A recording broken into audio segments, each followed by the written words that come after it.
How to create channel on Viber. Open the Viber application.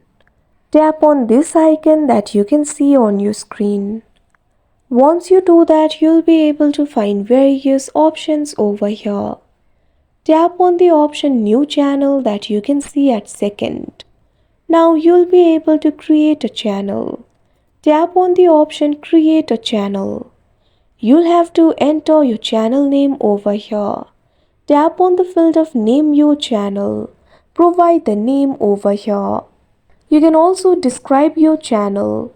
You can also upload the photo by tapping on this icon that you can see on the screen. If you want to apply the age restriction, simply check on this box for age restriction. After you do that, tap on the right icon that you can see on the screen. Wait for a while. You can also invite people to the channel if you want. You can see over here the channel has been easily created. Like this, you can create channel on Viber. That's it for this video. Thank you for watching.